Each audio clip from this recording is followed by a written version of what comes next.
Good morning everyone. मैं आपके institution का फिजिक्स टीचर। क्लास 9th में हम लोग मोशन पढ़ रहे थे और मैंने आपको कुछ फिजिकल क्वांटिटीज के बारे में बताई थी। मोशन पढ़ने के लिए एक फिजिकल क्वांटिटी जो हमारी बाकी रह गई थी वो फिजिकल क्वांटिटी है एक्सीलरेशन की। एक्सीलरेशन की डिफिनीशन और बाकी सब चीजें मैं यहाँ बता दे रहा हूँ और जो आपको पीडीएफ दिया जा रहा है उसमें इसकी डिफिनीशन एक्सेट्रा जो भी चीजें रिक्वायर्ड है वो लिखी गई है। जो इम्पोर्टेंट जो पॉइंट वाइज चीजें हैं वो यहाँ लिखी गई है।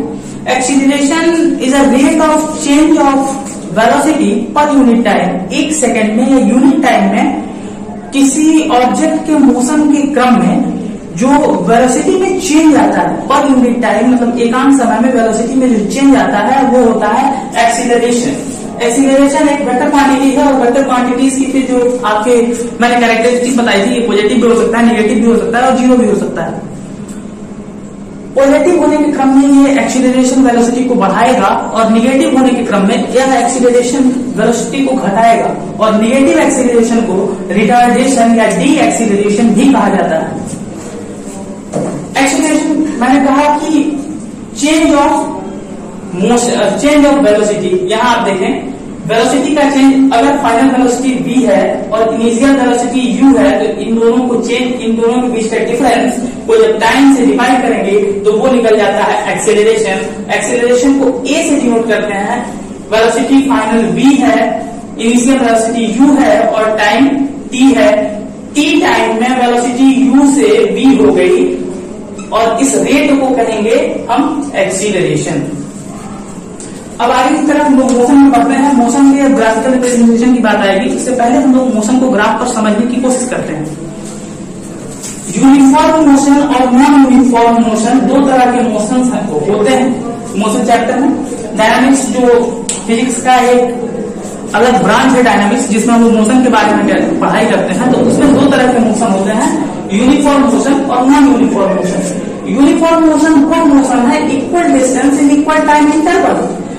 हर एक निश्चित टाइम इंटरवल में उसके द्वारा किसी भी ऑब्जेक्ट के द्वारा डिस्टेंस कवर किया जाएगा वो इक्वल होगा।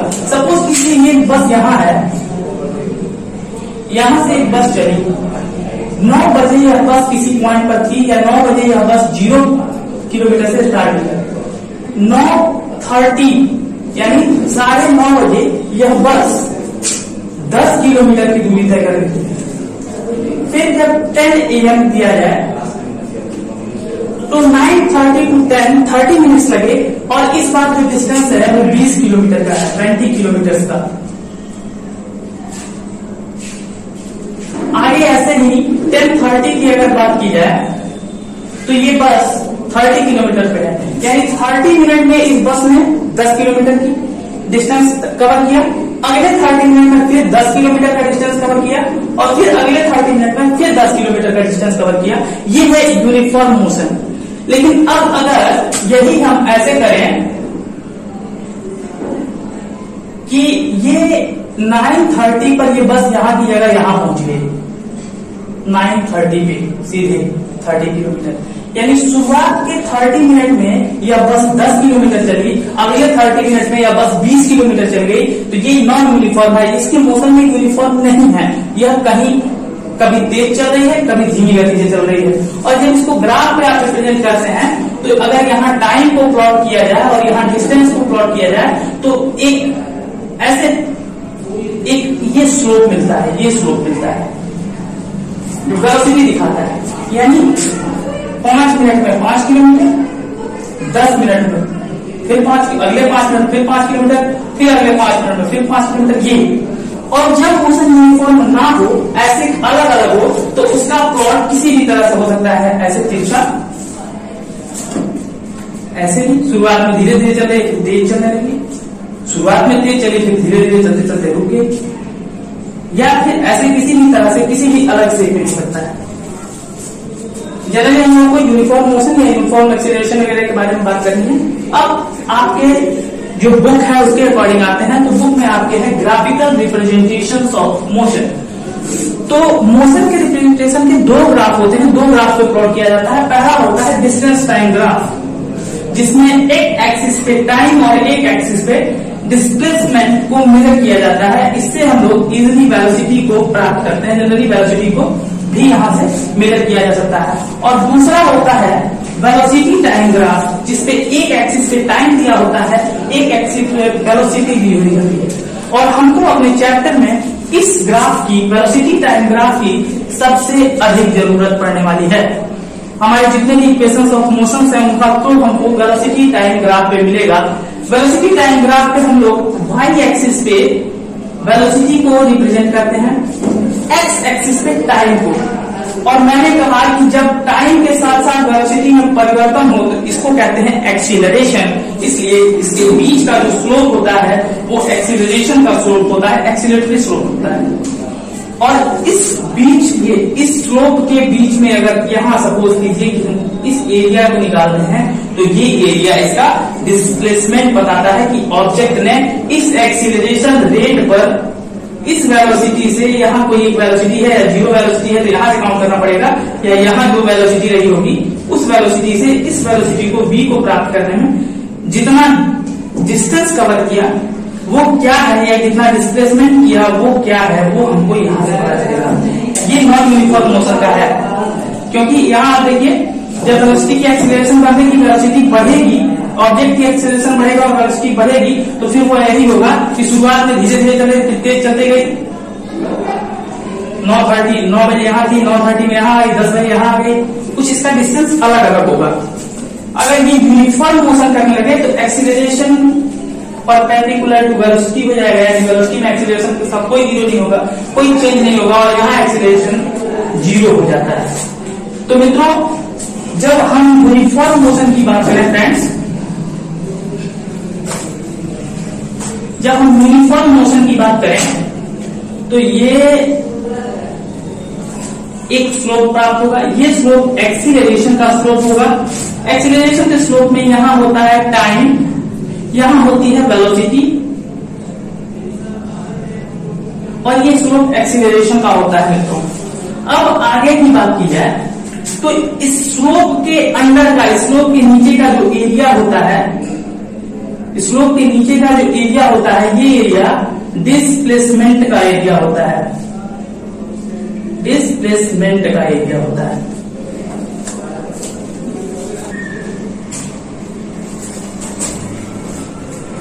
अब जब हम equation of motion by graphical method देखते हैं तो पहला हमारा बनता है फर्स्ट इक्वेशन ऑफ मोशन। आइए देखते हैं इसको कैसे प्रूव किया जाएगा। फर्स्ट इक्वेशन ऑफ मोशन का जो एक और नाम है वो है equation of velocity time relation. कभी कभी एग्जाम में आपसे समटाइम्स ऐसे पूछ दिया जाता है कि to prove the velocity time relation, तो आपको ये पता होना चाहिए इसका सेकंड नेम भी वेलोसिटी टाइम रिलेशन भी इसको कहते हैं, फर्स्ट इक्वेशन को। तो ये आपके ध्यान होना चाहिए। मैं हर इक्वेशन को ऐसे लिखता रहूंगा, 3 इक्वेशन हैं और तीनों के अलग अलग नाम है जो आपको बताए जाएंगे। तो इसको आप लोग याद रखेंगे। फर्स्ट इक्वेशन ऑफ मोशन के साथ साथ इसको कहते हैं equation of velocity time relation. अब हम बात करते हैं एक यूनिफॉर्म मोशन की वेलोसिटी टाइम ग्राफ की। ये होती है वेलोसिटी, ये होता है टाइम। वेलोसिटी टाइम ग्राफ की बात करते हैं। इस फिगर को समझने से पहले आइए एक रफ डायग्राम यहां समझते हैं।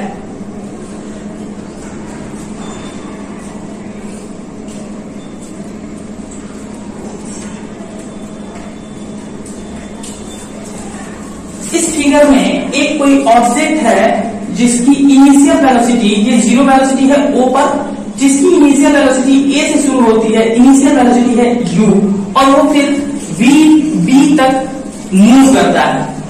अब जब इसका हम पता करना चाहते हैं स्लोप के विषय में, ये स्लोप एक्सीलरेशन होता है ए, यही स्लोप एक्सीलरेशन ए होता है, ये स्लोप एक्सीलरेशन ए होता है, ये स्लोप। तो किसी भी स्लोप का जो फॉर्मूला होता है, इसके लिए मैंने कुछ कंस्ट्रक्शंस किए हैं वो आपको बता दूं। बी से एक नॉर्मल नीचे पड़ा है टाइम वाले सेक्शन पे, जो सपोज कीजिए टी टाइम में ये यू से बी हुआ है, टी पे कट कर रहा है टाइम को, और इस पॉइंट को हमने एक नाम दिया सी, और यहां ए से एक परपेंडिकुलर बीसी पर डाला जिसका हमने नाम दिया डी, ए से एक परपेंडिकुलर डी डाला बीसी पर,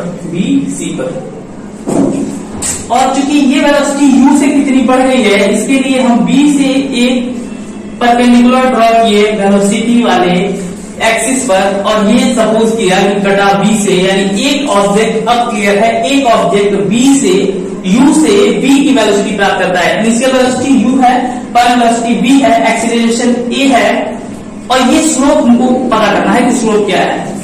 अब देखिए कोई भी जो स्लोप होता है, कोई भी जो स्लोप होता है वो होता है राइज अपॉन रन, यानी जो इसका ये राइज है, ये राइज है, ये राइज अपॉन ये रन, यानी राइज अपॉन रन। ये राइज के लिए मैंने यहां नाम दिया b, तो राइज क्या होगा, बी डी उठा है तो B D upon A D, ये ए है, ये ए और डी, ये रन हुआ, ये ए डी।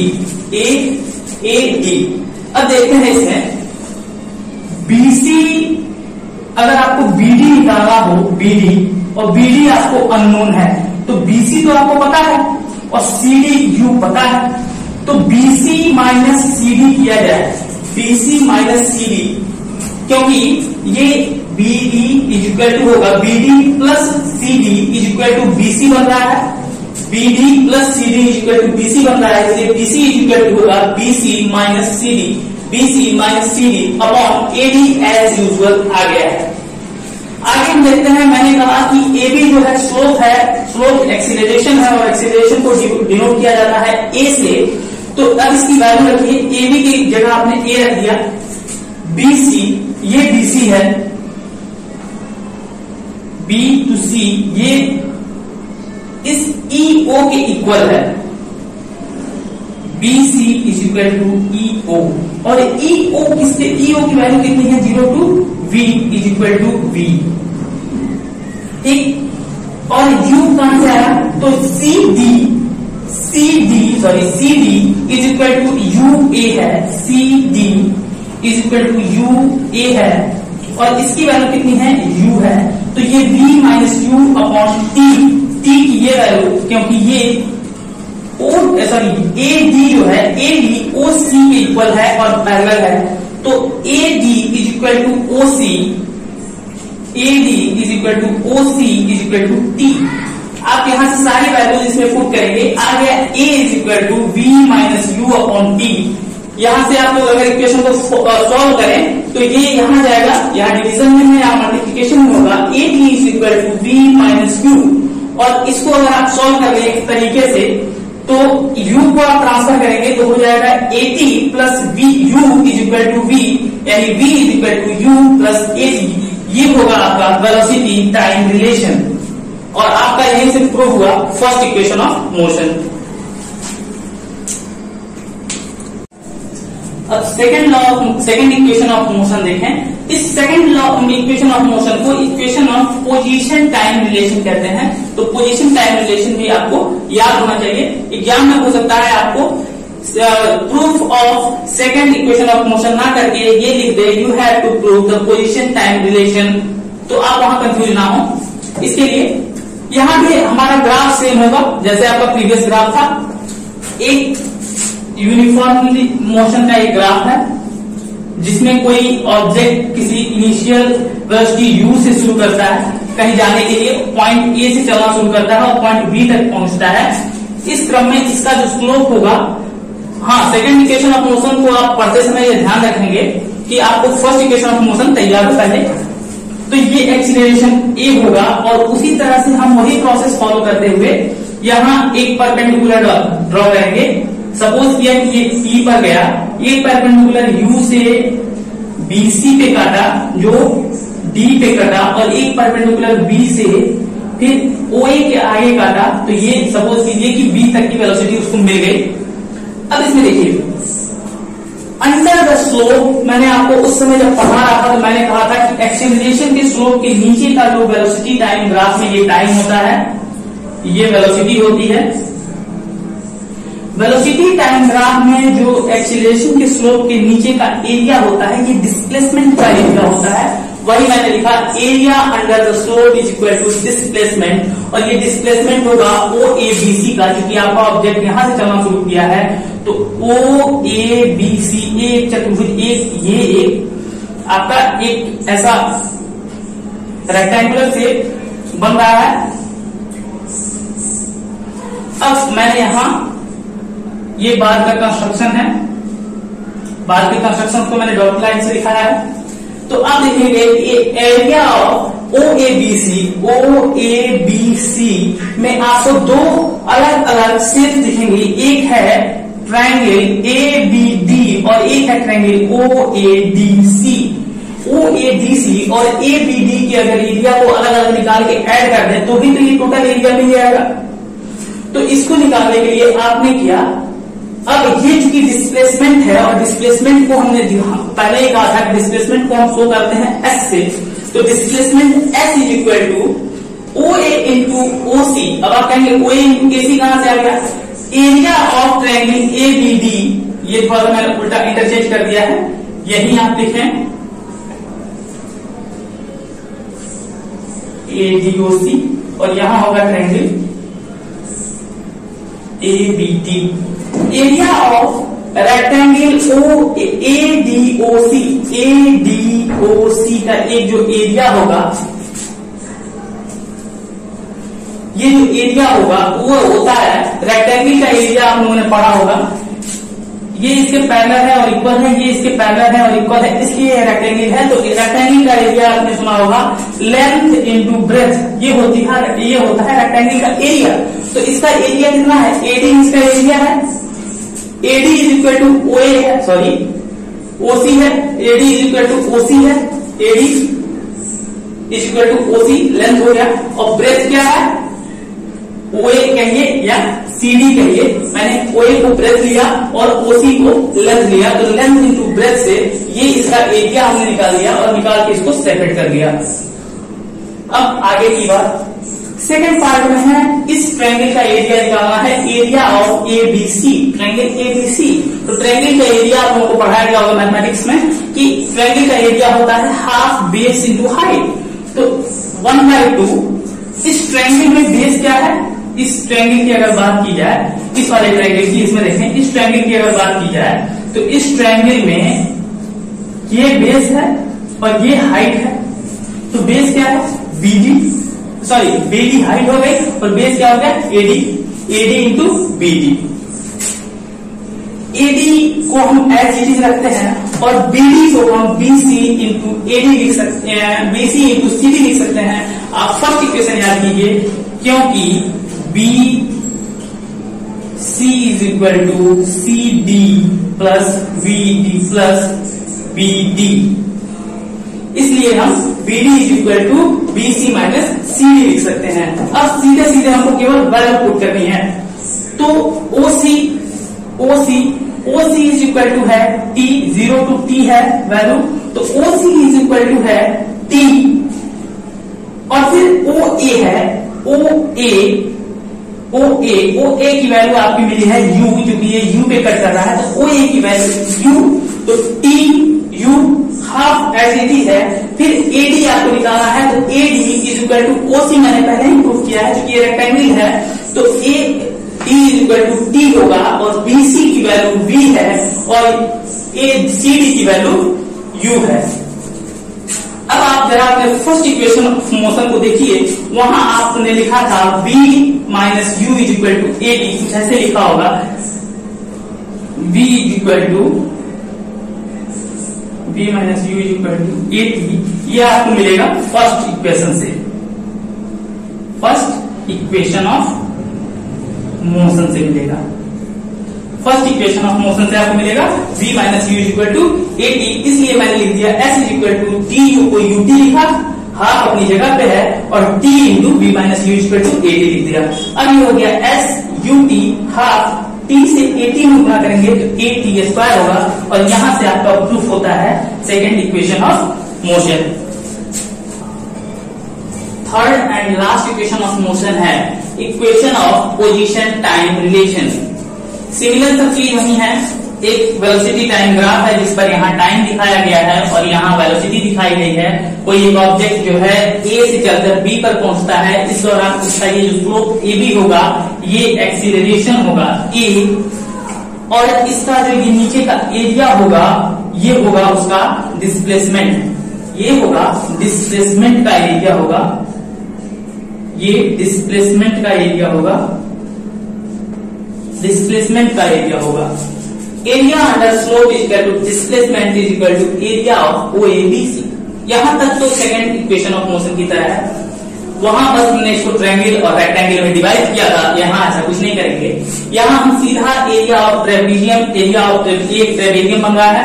आपको पता होगा किसी भी ट्रेपेजियम में दो लाइन पैरेलल होती हैं और शेष दो लाइन पैरेलल नहीं होती।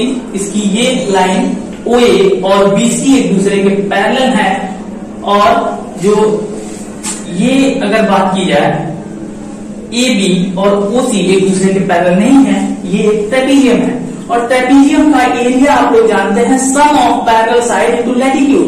लैटिट्यूड कहते हैं इन दोनों के बीच के डिफरेंस को, यानी perpendicular difference, the perpendicular distance of parallel lines.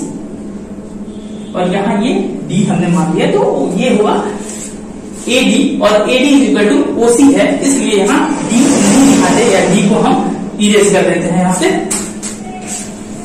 इसलिए यहां से D को इरेज कर देते हैं। अब आइए half sum of parallel sides, ये इसके पैरेलल साइड्स हैं, तो इनके पैरेलल साइड्स का सम क्या होगा? BC is plus OA, BC plus OA into difference या distance between them the parallel sides, यानी ये जो OC है ये इसके बीच का डिफरेंस हो जाएगा, परपेंडिकुलर डिफरेंस। आप सपोज कीजिए कि यहां आपने एक बना लिया, तो इस ट्रेपेजियम में ये इसका परपेंडिकुलर डिस्टेंस होगा, तो ये जहां परपेंडिकुलर डिस्टेंस है OC। आगे केवल आपको वैल्यू पुट करना है और कुछ नहीं करना। BC is equal to B, ये BC is equal to B होगा, क्योंकि OE बराबर BC है, यहां लिख भी देते हैं हम, since OE is equal to BC is equal to B, और ये है OA is equal to U है ही पहले से, और OC T है, क्योंकि T पे ये इसको वो टच कर रहा है, T से इंटरसेक्ट कर रहा है, तो ये OC T होगा ही। अब केवल आप इसकी वैल्यू रखिए, फर्स्ट इक्वेशन याद कीजिए, वहां आपने लिखा था AT is equal to B minus U, तो जब T की वैल्यू की बात होगी तो A यहां से उठ के नीचे इधर आएगा, तो ये डिवीजन में आएगा, तो T की वैल्यू हमने फर्स्ट इक्वेशन ऑफ मोशन से रख दी। अब केवल इस इक्वेशन को सॉल्व कीजिए, तो हाफ अपनी जगह पे है, S इज इक्वल टू 1/2, इसको V plus U into V minus U, ऊपर का ऊपर में मल्टीप्लाई किया और नीचे का नीचे में, यानी 2A न्यूमरेटर से न्यूमरेटर को और डिनोमिनेटर से डिनोमिनेटर को मल्टीप्लाई करते हैं मल्टीप्लिकेशन में। मल्टीप्लिकेशन का रूल आपको मैथमेटिक्स में पढ़ के आए होंगे, तो V plus U into V minus U upon 2A। अब एक आइडेंटिटी आप लोगों ने पढ़ा होगा, A square minus B square होता है A plus B into A minus B। ये आइडेंटिटी अलग अलग है, इसको हमें एक आइडेंटिटी दे दिया, B square equal minus U square upon 2A equal to S। यहां से ये यहां से इसका मल्टीप्लिकेशन करेंगे, ये 2A इधर जाएगा तो हो जाएगा 2AS V square minus U square equal to 2AS, यानी V square equal to U square plus 2AS। ये हो गया इसका थर्ड इक्वेशन ऑफ मोशन। इसी के साथ आपका इक्वेशन ऑफ मोशन का चैप्टर खत्म होता है। एक चीज जो बस केवल बची रह गई वो है आपका, वो भी बहुत छोटी सी चीज है, हालांकि मैं उसको इंट्रोडक्शन में ही आपको पढ़ा चुका हूं, लेकिन यहां आप देख लेंगे बहुत थोड़ा सा है। इन सबका PDF आपको दे दिया जाएगा, जहां दिक्कत आएगी आप स्कूल को कांटेक्ट करेंगे तो इंस्टीट्यूशन फिर उसको सॉल्व करेगा। सपोज कीजिए कि एक कोई सर्कुलर पाथ है जिसका रेडियस R है। अब एक चक्कर में चली गई दूरी, एक चक्कर में टोटल एक राउंड लगाने में कितना डिस्टेंस आपको तय करना है, तो डिस्टेंस इज इक्वल टू होगा 2πr, क्योंकि इसका जो सरकमफेरेंस होगा वही डिस्टेंस आप एक चक्कर में पूरा करेंगे, और पाई की वैल्यू आप जानते होंगे 22/7 होती है। ये इसका डिस्टेंस होता है एक चक्कर में किसी सर्कुलर पाथ पर चलने में। अब स्पीड की बात आएगी, सर्कुलर पाथ पर स्पीड क्या होगा, तो distance upon time, speed is equal to आपको पता है डिस्टेंस अपॉन टाइम, और डिस्टेंस कितना है 2πr, और टाइम कितना जो भी लगे, यह टाइम इसके स्पीड का फॉर्मूला होगा। ये टाइम इसके स्पीड का फॉर्मूला होगा। अब रही बात डिस्प्लेसमेंट की, तो आप खुद सोचें कि कोई व्यक्ति जो किसी एक जगह से यहाँ ए से चलकर फिर इसी पॉइंट पर एक चक्कर लगाकर ए पर आता है, तो उसमें डिस्प्लेसमेंट कितना हुआ? डिस्प्लेसमेंट तो मैंने आपको शुरू में ही बताया था कि the shortest distance between initial and final position will be displacement. तो इसका इनिशियल पोजीशन भी यही है और फाइनल पोजीशन भी यही है, तो डिस्प्लेसमेंट क्या होगा? 0 होगा। तो इसका डिस्प्लेसमेंट 0 होगा। डिस्टेंस कितना होगा? 2πr, एक चक्कर पूरा करने में, और डिस्प्लेसमेंट कितना होगा? 0 डिस्प्लेसमेंट होगा। और जब डिस्प्लेसमेंट 0 होगा तो वेलोसिटी क्या होती है? वेलोसिटी मैंने आपको बताया था डिस्प्लेसमेंट अपॉन टाइम। तो जब डिस्प्लेसमेंट ही 0 है तो वेलोसिटी क्या हो जाएगी? अपने आप 0 हो जाएगी। तो यहाँ वेलोसिटी कंप्लीट चक्कर पूरा करना है। यहाँ अगर पूछा जाए तो वेलोसिटी निकल सकती है। यहाँ इस पॉइंट बी पर जो इसका डायामीटर है वहां इसकी डिस्प्लेसमेंट समथिंग होगा, जो इसका रेडियस होगा ये 2r इसका डिस्टेंस होगा, डिस्प्लेसमेंट होगा, और 2r में फिर आप टाइम से डिवाइड करेंगे तो इसका हाफ में निकलता है। लेकिन अगर उसी पॉइंट पे दोबारा चला है तो डिस्प्लेसमेंट 0 होगा और वेलोसिटी भी 0 हो जाएगी।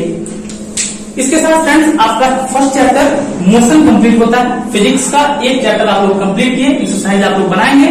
अगर जरूरत पड़ी तो आगे एक्सरसाइज के कुछ क्वेश्चंस के आंसर दे दिए जाएंगे, होमवर्क भी आपको दिए जा रहे हैं। तो इस तरह से आपका एक चैप्टर कंप्लीट होता है फिजिक्स का। Thank you.